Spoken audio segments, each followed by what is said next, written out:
very, very bad. This poor chap, such a great director, such a gentleman, he's so much in love with you. Why are you so stubborn with him? Shut up and get out of my house. What I do is none of your business. If you have so much sympathy about that idiot, take him with you and do whatever you want. Chandni, you're the #1 heroine in this industry.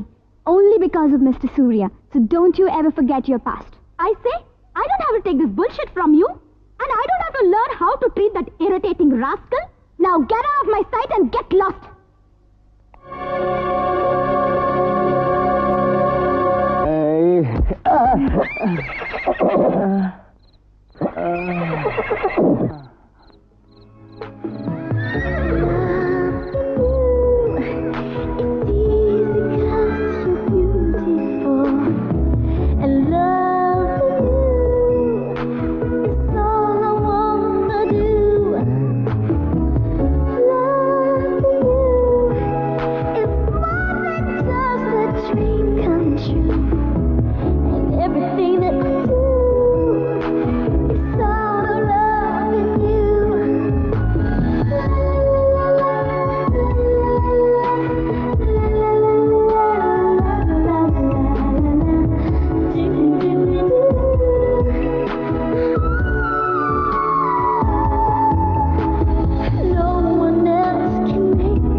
Don't touch me!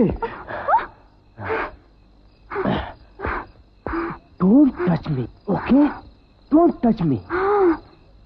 ನನ್ನ ಈ ದೇಹ ಮುಟ್ಟೋ ಅರ್ಹತೆ ಇರೋದು ಆ Chandni ಒಬ್ಬಳಿಗೆ. Where is my Chandini? Chandini. Fool! What do you want from her? Love? Do you know what love is? You're confusing it for something else, for sex.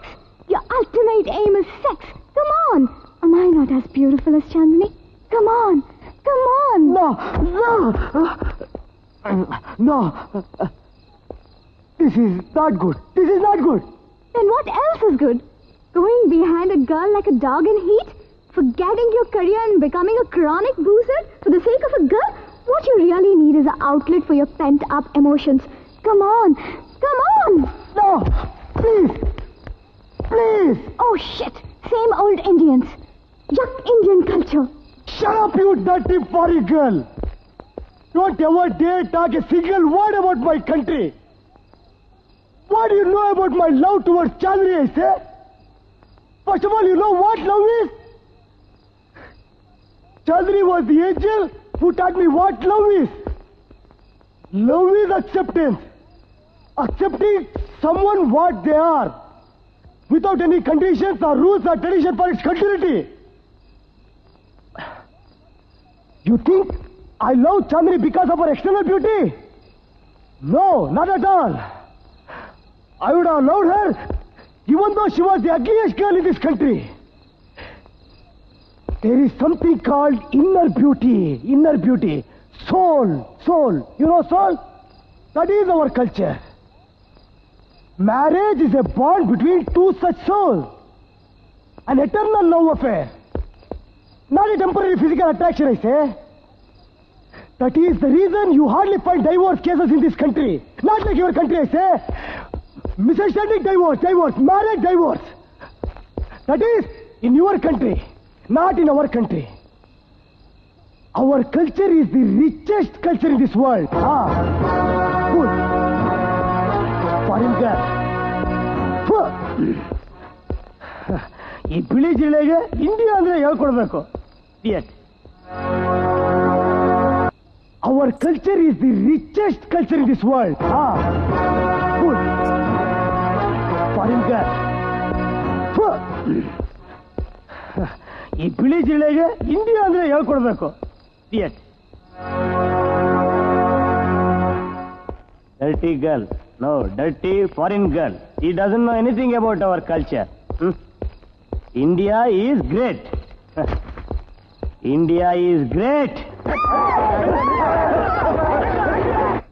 Indian culture is great.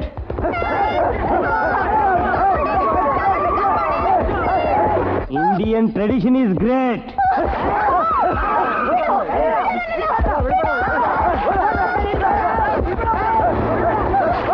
Indian heritage is great. Indian soil is great. Indians all.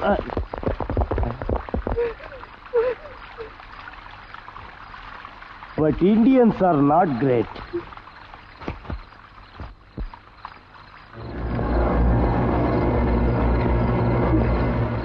Ay, esto aquí.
ನೀನ್ ನಮಗೆ ಎಷ್ಟು ತೊಂದರೆ ಕೊಟ್ಟೆ?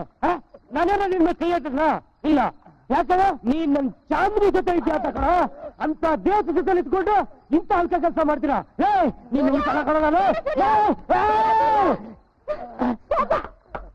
ಅಚ್ಚಿನ ಯಾಕೆ ತಡಿತಾ ಇದ್ಯಾ? ಈ ನನ್ನ ಮಕ್ಕಳು ಒಬ್ಬ ಚಾಂದ್ರಿ ಜೊತೆ ಗೊತ್ತಾ? ನೀನ್ ಚಾಂದ್ರಿ ಬರ್ತಿರೋದೇ ಇಂಥವ್ರ ಜೊತೆ. ಆ ರಾಕ್ಷಸಕ್ಕೆ ಬೇಕಾಗಿರೋದು ಇಂಥವ್ರೆ. ಏನ್ ಹೇಳ್ತಾ ಇದ್ದೀರಾ? ಹೌದು, ಆ ನಿನ್ ಚಾಂದಿನಿ ಮನುಷ್ಯನಲ್ಲ, ಮೃಗ, ಪಿಚ್. ಹಣ ಅಧಿಕಾರಕ್ಕೋಸ್ಕರ 100 ಜನಕ್ಕೂ ಸರ್ಗಾಕ ಸೂಳೆ. ಏನ್ ಹೇಳ್ತಾ ಇದ್ದೀನಿ? ಯಾರ ಬಗ್ಗೆ ಮಾತಾಡ್ತಾ ಇದ್ದೀಯ ನೀನು? ಸತಿ ನನ್ ಚಾಂದ್ರಿ ಬಗ್ಗೆ ಏನಾರ ಮಾತಾಡಿದ್ರೆ ನೀನ್ ಕೋಪ ಪೌರುಷ ಎಲ್ಲ ಅಲ್ಲ ಮನೆ ತಿಂದು ಕೊಡ್ತು ಅಸಡ್ನ ಸೇರ್ಕೊಂಡ್ರೆ ಭ್ರಷ್ಟ ಅಧಿಕಾರಿಗಳ ಮೇಲೆ, ರಾಜಕಾರಣಿಗಳ ಮೇಲೆ ತೋರ್ಸೋದು. ಅವನು ಇವತ್ತು ಈ ಪರಿಸ್ಥಿತಿ ಬರೋ ಕಾರಣ ಯಾರು ಗೊತ್ತಾ? ಆ ನಿನ್ ಚಾಂದಿನಿನೇ. ಸಿನಿಮಾ ಪ್ರಪಂಚ ಅಂದ್ರೆ ಏನು ಅಂತ ಎಷ್ಟು ಆಸೆ ಇಟ್ಕೊಂಡ್ ಬಂದೆ ನಾನು. ನನಗಿಂತ ಆಸೆ ಇಟ್ಕೊಂಡ್ ಬಂದು ಎಷ್ಟೋ ಜನ ಹುಡುಗಿರು ಅವಕಾಶಕ್ಕೋಸ್ಕರ ಎಷ್ಟು ಕಿರುಮಟ್ಟ ಕಿಡಿತಾರೆ ಅಂತ ನನಗೆ ಗೊತ್ತಿರಲಿಲ್ಲ. ಅವ್ರ ಮುಂದೆ ನನ್ನ ಶ್ರಮ ಪ್ರತಿಭೆ ಎಲ್ಲ ವ್ಯರ್ಥ ಆಗೋಯ್ತು. ಆ ಕಡೆ ಮಾಮೂಲಾಗಿ ಬದುಕೋಕಾಗ್ದೆ, ಈ ಕಡೆ ಸಿನಿಮಾಗಳಲ್ಲಿ ಅವಕಾಶ ಸಿಗ್ದಿರೋ ನನ್ನ ಅವನು ಚಾಂದಿನಿ ಅವತ್ತು ಪಾರ್ಟಿ ಕರೆಸ್ಕೊಂಡು.